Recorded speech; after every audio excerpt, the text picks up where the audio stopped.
في حد في البيت. حد في البيت ازاي يعني؟ مفيش حد يا بنتي. انت لازم تركب كاميرات مراقبة. كاميرا في الشقة؟ مش هنفضل قاعدين في رعب. كده تمام يا باشا، ركبت واحده على الباب وواحده في الاوضه وواحده في الصاله. شكرا هندسة. يعني احنا كده هنشوف اي حد؟ ايوه، وكمان الكاميرات شغاله صوت وصوره.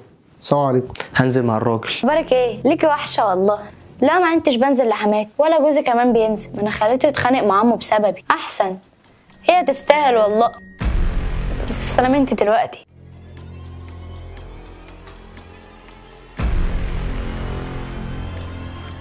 مالي؟ من ساعة ما ركبنا كاميرات المراقبة وانا مش عارفة اعيش على طبيعتي، حاسة ان في حد بيراقبني وبعمل حساب لكل خطوة. بحس ان الكاميرا بتقول انا بسجلك. انا كنت الاول بقعد اتكلم مع صحابي بالساعات، اجيب في سيرة دي وسيرة دي وسيرة دي، انما دلوقتي بقيت بخاف من الكاميرا، ولما بكون عايز اعمل حاجة من غير ما حد يشوفني بفتكر ان الكاميرا بتسجل. كل ده عشان كاميرا مراقبة؟ كاميرا ممكن تتكسر في اي لحظة. ونسيت حاجة اكبر من كده بكتير، حاجة بتسجلك حياتك كلها. ربنا مسخر لك ملاكين طول الوقت بيسجلولك كل كلمة، كل حرف، كل حاجة بتعمليها. ده غير ان ربنا شايفك. فانت بقى خايفة من كاميرا بيطلع عليها الناس ومش خايفة من رب الناس؟ ما تخليش ربنا اهون الناظرين ليكي. زي ما انت خايفة ان الناس تشوفك وانت بتعملي الغلط، الاولى انك تخافي من ربنا اللي دايما شايفك ومع ذلك بيسترك.